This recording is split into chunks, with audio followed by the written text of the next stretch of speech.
RSS का मतलब ही होता है परशुराम का वंशज, मनु का वंशज। वही लोग हमारे आरक्षण का विरोध कर रहे हैं। हमारे मध्य प्रदेश में पूरे सवर्णों की आबादी 4.5% है। 4.01% जो है छत्तीसगढ़ में आबादी है। तमिलनाडु में तो जाएंगे, केरला में जाएंगे तो 1% पर ये सिमट जाते हैं। लेकिन इनको रातों रात ईडब्ल्यूएस का 10% आरक्षण दे दिया गया सुदामा कोटे का, जो परशुराम वंशी अपने को कहते हैं, जिन्होंने एकलव्य का अंगूठा कटवाया, जिन्होंने जो है शंभू की गर्दन कटवाया, उन्हीं के वंशधर जो है कि याचिका आयोजित करा करके जो है ओबीसी का आरक्षण रोकवाने का काम किया करते, जिन्होंने एकलव्य का अंगूठा कटवाया, जो भारतीय संविधान के तहत जो है मनुस्मृति का विधान लागू करना चाहते हैं। आज हमारे ओबीसी के SC ST के आरक्षण का सम्मान का विरोध वही करते हैं। देश के प्रधानमंत्री तो कल इतनी गिरी हुई भाषा का प्रयोग कर दिए। आज की संख्या में यूनिवर्सिटी की संख्या 53 हो गई है। लेकिन आज दुर्भाग्य की बात है कि एक भी ओबीसी का प्रोफेसर नहीं है। बीसी की बात तो छोड़ दीजिए। भारतीय जनता पार्टी वाले भाइयों, अगर आपके कथनी और करनी में अंतर ना हो तो अगर social engineering, micro social engineering की बात करते हो तो सोशल जस्टिस की और माइक्रो सोशल जस्टिस की बात करो ना। बिहार में जाति जनगणना हो गई और अब बात हो रही है उत्तर प्रदेश की और देश के अन्य राज्यों की, मगर बीजेपी का कहना है कि जाति जनगणना अगर होगी तो जातिवाद फैल जाएगा। अलग अलग समाज के अलग अलग नेताओं का अलग अलग टिप्पणी आई है। सोशल इंजीनियरिंग की जो बात करते हैं उन नेता बहुत खुश हैं। उसमें से एक हमारे साथ मौजूद हैं, लॉटर नाम निषाद, हमेशा जाति जनगणना की बात करते हैं। तो ज़रा पूछते हैं कितना खुश हैं अभी आप? देखिए, जो बिहार में जाति जनगणना का आंकड़ा प्रस्तुत किया गया है और मेरे जैसा व्यक्ति बिना खाए इतना पेट भर गया, और हम लोगों की लंबे समय से जो एक मुराद थी कि हमारे जातिगत आंकड़े जो है कि जनता के सामने आए, और जो बिहार की सरकार ने जो अभूतपूर्व निर्णय लिया और त्वरित कार्रवाई करते हुए भले ही 500 करोड़ रुपया खर्चा आया, लेकिन कम से कम दूध का दूध और पानी का पानी आ गया हो गया। और कुछ लोग जो दावे करते थे कि हमारी आबादी 10% है, 12% है, तो उनकी पोल पट्टी खुल गई। सच्चाई जनता के सामने आ गई। कल आंकड़ा आया तो पता लगा कि वो 4.5% में सिमट गए। जो सवर्ण वर्ग की आबादी को वहाँ पर जो है कि 22%, 24% के आंकड़ा के दिए जाते थे, तो 15.52% जो है कि सामान्य वर्ग की आबादी आई है। 5% उसमें शेख और पठान आ गए, तो 5% इनका निकालने के बाद 10.5% जो हमारे सामान्य वर्ग के लोग हैं, राजपूत हैं, भूमिहार हैं, ब्राह्मण हैं, कायस्थ हैं, इनकी आबादी है। और कल देखने के बाद जो आंकड़ा आया है तो हम लोग भी वाच कर रहे थे कि भारतीय जनता पार्टी और आरएसएस के खेमे से इस जनगणना रिपोर्ट पर क्या कमेंट आ रहे हैं, क्या टिप्पणी आ रही। देश के प्रधानमंत्री तो कल इतनी गिरी हुई भाषा का प्रयोग कर दिए कि अब उनके जो हम लोग संदेह व्यक्त करते हैं कि वह ओबीसी के हैं और वो अपने को ओबीसी बताते हैं, तो उन्होंने बड़ा जो है कि शर्मिंदा करने वाला उन्होंने बयान दिया हो। गिरिराज सिंह का बयान हो, चाहे भारतीय जनता पार्टी के प्रवक्ता का हो।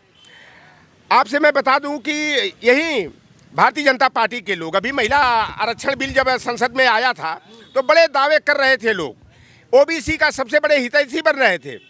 देश के गृह मंत्री अमित शाह ने कहा कि 29% सांसद जो है हमारे ओबीसी वर्ग के हैं, केंद्र में 29 मंत्री हमारे ओबीसी वर्ग के हैं।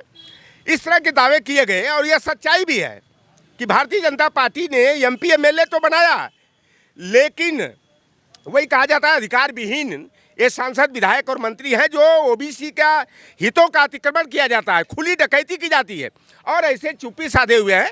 तो इनसे बढ़िया तो स्वागत योग्य कार्य जो है हमारे किन्नर समाज के लोग करते हैं कि किन्नर समाज के लोग लड़कर अपना अधिकार ले लिए। लेकिन जो आज दावा भारतीय जनता पार्टी 29% ओबीसी सांसदों का करती है, 29 के केंद्र में मंत्री की बात करती है, उत्तर प्रदेश में 28 ओबीसी मंत्री की बात करती है, 90 विधायक की बात करती है, तो ऐसे विधायकों के चलते जो है कि हम लोगों का अधिकार छीना जा रहा है।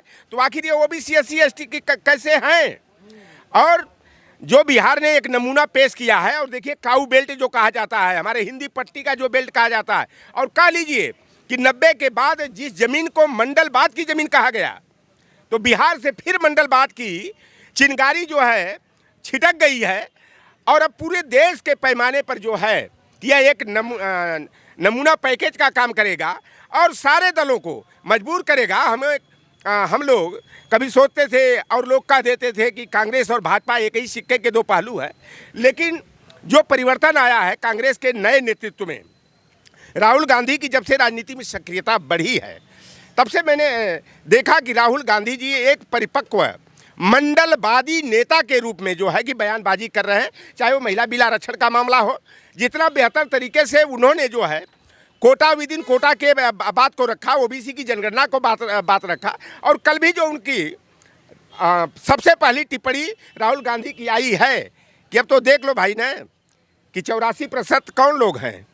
तो अब ये जो है कि कांग्रेस पार्टी में भी बेशक कहा जाए तो आरएसएस के लोग अभी कुंडली मार के बैठे हैं, लेकिन राहुल गांधी के सामने उनकी दाल नहीं गल रही है।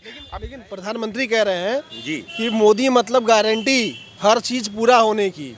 मोदी किस बात की गारंटी है? वो हर बात की गारंटी कह रहे हैं कि हमने जो कहा सब कर दिया। देखिए, ये भारतीय जनता पार्टी वाले ना, ये मुंह में राम बगल में छुरी वाली ये बात करते हैं, मोदी को पिछड़ी जाति का बताते हैं। लेकिन जब से मोदी जी देश के प्रधानमंत्री बने हैं, हमारे ओबीसी के प्रेजेंटेशन में क्या असर पड़ा, हमारे ओबीसी के जो है कि जीवनचर्या में परिवर्तन में क्या आया, हमारी शैक्षणिक स्थिति या चाहे नौकरियों में प्रतिनिधित्व की भागीदारी में कितना परिवर्तन आया। आज तो राहुल गांधी को तो मैं धन्यवाद देता हूं आपके चैनल के माध्यम से, कम कम उन्होंने तो कह दिया ना संसद में कि यह चिंता का विषय है कि 90 में 3 ओबीसी के लोग हैं सचिव। सच्चाई भी है कि 93 में 4 जो है ज्वाइंट सेक्रेटरी हमारे ओबीसी के हैं। अनुसचिव 245 में अभी तक 29 हैं। होना चाहिए 27 दुना 54 12 जो है 66 हमारे अनुसचिव होने चाहिए। और 89 सेक्रेटरी में हमारे जो है ओबीसी का प्रतिनिधित्व 0 है। आप कह लीजिए आज की डेट में जो है 45 केंद्रीय यूनिवर्सिटीज़ की बात आती है, आज की संख्या में यूनिवर्सिटी की संख्या 53 हो गई है। लेकिन आज दुर्भाग्य की बात है कि एक भी ओबीसी का प्रोफेसर नहीं है। बीसी की बात तो छोड़ दीजिए, तो यह पिछड़ा वर्ग के साथ कितना बड़ा अन्याय हो रहा है। और यह ऐसी रणनीति तय करके जो हायर एजुकेशन में इन्होंने पॉलिसी तय कर दिया है कि ओबीसी के लोग बेहतर संख्या में वहाँ प्रेजेंटेशन पाते, लेकिन आरएसएस के इशारे पर भारतीय जनता पार्टी ऐसी बैरिकेटिंग कर दी है, इस तरह के नए नए नियम और कायदे थोप दे रही है कि ओबीसी के लोग जो है कि प्रतिनिधित्व पाने से वंचित किए जा रहे हैं। सरकार ये कह रही है, बीजेपी के लोग ये कह रहे हैं कि अगर जाति जनगणना हुई देश में तो जातिवाद फैल जाएगा और जातिवाद बहुत बुरी तरीके से फैल जाएगा, वो खत्म नहीं हो सकता। हाँ, कल मैं भी डिबेट में बैठा था, मैंने देखा कि वो उन लोग कह रहे हैं कि जो लोग संप्रदायवाद का विरोध करते हैं, सांप्रदायिकता का विरोध करते हैं, वह जातिवाद की बात करते हैं। जातिवाद जो है और संप्रदायवाद दोनों पर्यायवाची शब्द हैं। भारतीय जनता पार्टी, आप देखते हैं एक शब्द निकला था, हम लोग तो सोशल इंजीनियरिंग की बात करते थे, लेकिन माइक्रो सोशल इंजीनियरिंग की बात आई तो हम तो कहते भाई भारतीय जनता पार्टी वाले भाइयों, अगर आपके कथनी और करनी में अंतर ना हो तो अगर social engineering micro social engineering की बात करते हो तो सोशल जस्टिस की और माइक्रो सोशल जस्टिस की बात करो ना, कौन रोकता है? आज संविधान के अनुच्छेद संख्या 15(4), 16(4), 16(4)(a) के तहत जो सभी वर्गों के समुचित प्रतिनिधित्व की बात की गई है, और बाबा साहेब भीमराव अंबेडकर ने इस संविधान में उसी बात का उल्लेख किया है जो मान्यवर कांशीराम ने नारा दिया था कि जिसकी जितनी संख्या भारी उसकी उतनी हिस्सेदारी। तो हमें तो हर स्तर पर हिस्सेदारी चाहिए। अनुसूचित जाति और जनजाति वर्ग को कार्यपालिका और विधायिका में जनसंख्या के अनुपात में आरक्षण है, तो भाई ओबीसी को तो अभी कार्यपालिका में ही केवल आरक्षण मिल पाया है। वो भी जो मंडल कमीशन के तहत 52% आबादी थी। हमारी सामाजिक न्याय समिति 2001 राजनाथ सिंह की सरकार थी, भारतीय जनता पार्टी की सरकार थी, हुकुमदेव सिंह जी की अध्यक्षता में सामाजिक न्याय समिति पार्ट 1 बना था। 54.05% हमारे ओबीसी की आबादी थी। आरक्षण हमें 27 मिला। पहले तो कहते थे कि सुप्रीम कोर्ट का बैरियर लगा है कि 50% से अधिक आरक्षण का कोटा नहीं हो सकता। तो जब 10% कहीं बिहार में आगे आरक्षण करना है, 10% तो सामान्य वर्ग की आबादी 15 है और 10% जो है कि उनको आरक्षण का कोटा ईडब्ल्यूएस का मिल गया है। उत्तर प्रदेश में भी कमोबेश यही, अगर 10% नहीं है तो 12%, 13% से अधिक आबादी सामान्य वर्ग की नहीं है। मध्य प्रदेश में पूरे सवर्णों की आबादी 4.5% है। 4.01% जो है छत्तीसगढ़ में आबादी है। तमिलनाडु में तो जाएंगे, केरला में जाएंगे तो 1% पर ये सिमट जाते हैं। लेकिन इनको रातों रात ईडब्ल्यूएस का 10% आरक्षण दे दिया गया सुदामा कोटे का। तो भाई अब जब बैरियर टूट गया 10% EWS आरक्षण देने के लिए, तो आज ये हमारा जो 27% आरक्षण कोटा है यह विस्तारित होना चाहिए। और देखिए कुल मिला करके आज जो है मध्य प्रदेश में आरक्षण का कोटा विस्तारित हुआ, चाहे वो 14% वहाँ OBC का आरक्षण है, झारखंड में 13% है, छत्तीसगढ़ में जो है कि 14% है, 21% राजस्थान में है। तो यह जो हमारा कोटा जो मंडल कमीशन के तहत भी मिलना चाहिए, लेकिन वही 50% वाला बैरियर का प्रतिबंध दिखा करके हमारा कोटा जो है कि रोका गया।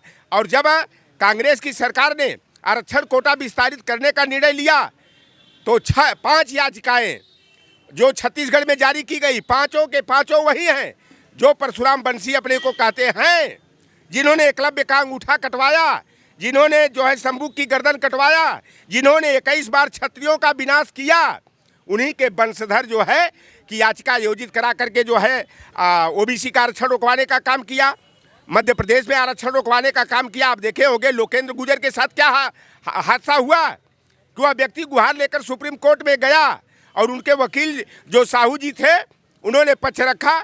वहाँ जैसे बोली लग रही है पेनाल्टी की 1 लाख, 2 लाख सर सुन लीजिए, 3 लाख सर सुन लीजिए, ये OBC की समस्या, 10 लाख जो है पेनाल्टी लोकेंद्र गुर्जर पर वही परशुराम बंसद जो न्यायाधीश था लगा दिया। लेकिन अब बिहार की धरती से जो OBC SC ST के सामान्य वर्ग के और मुस्लिम वर्ग के जनगणना के आंकड़े सार्वजनिक हो गए हैं, अब पूरे देश में राजनीतिक और सामाजिक परिवर्तन की लहर पैदा हुई है और सरकारों को बाध्य होकर के देर सबेर अब OBC की जनगणना कराने को बाध्य होना पड़ेगा। और नहीं जी, इसका विरोध कौन कर रहा है? अब विरोध अभी बातें तो आ गई ना, विरोध एक व्यक्ति करता है, वही करते हैं जो अपने को परशुराम के वंशज कहते हैं, वही विरोध करते हैं जिन्होंने एकलव्य का अंगूठा कटवाया, जो भारतीय संविधान के तहत जो है मनुस्मृति का विधान लागू करना चाहते हैं। आज हमारे OBC के SC ST के आरक्षण का सम्मान का विरोध वही करते हैं जो आज जो है मंडल कमीशन का उन्होंने जो विरोध किया। तो आज जो है कि उनका असली चेहरा उजागर हो गया है बिहार में, जब वहाँ की राज्य सरकार ने जो है OBC की जातिगत जनगणना का प्रस्ताव पारित किया और जनगणना का काम बहुत आगे बढ़ गया था। 6 जो लोगों ने जो याचिका आयोजित किया पटना उच्च न्यायालय में, सभी के सभी RSS वाले थे, सभी का बायोडाटा खंगाल गए। तो सब RSS के, कोई अखिल भारतीय विद्यार्थी परिषद का रहा, तो कोई वह विवेकानंद मिशन का था। तो यह केवल RSS, और RSS का मतलब ही होता है परशुराम का वंशज, मनु का वंशज, वही लोग हमारे आरक्षण का विरोध कर रहे हैं। हमारे आरक्षण का विरोध, चाहे जनगणना का विरोध, कोई राजपूत नहीं करता है, कोई भूमिहार नहीं करता है, कोई बनिया नहीं करता, कोई मुसलमान नहीं करता है, केवल मनु की संतानें परशुराम वंशी लोग ही जो है OBC की जनगणना का, OBC के समुचित प्रतिनिधित्व का विरोध करते हैं। लेकिन अब वह विरोध जितना ही करेंगे, कहा जाता है कि गेंद को जितना ही दबाया जाता हुआ उतना ही उछाल मारती है। तो अब यह जो बिहार का नमूना पैकेज आ गया है, अब सारे देश में जो है कि इसकी एक चर्चा शुरू हो गई है, मीडिया घराने में कम से कम डिबेट इस पर होने लगी है। तो अब केंद्र सरकार से तो हम बड़ी अपेक्षा नहीं कर सकते, लेकिन निश्चित रूप से यह जो बिहार का परिणाम आया है जनगणना के आंकड़े का, 2024 में सत्ता परिवर्तन में यह बड़ा कारगर जो है कि हिस्सा बनेगा। तो बड़ा कारगर हिस्सा बनेगा, मगर कितना बनेगा तो 2024 में पता चलेगा। मगर आप जाति जनगणना से खुश हैं, नाराज हैं, आपकी क्या राय है? जाति जनगणना से आपको क्या लाभ मिलेगा वो कमेंट करके बताइएगा। नमस्कार।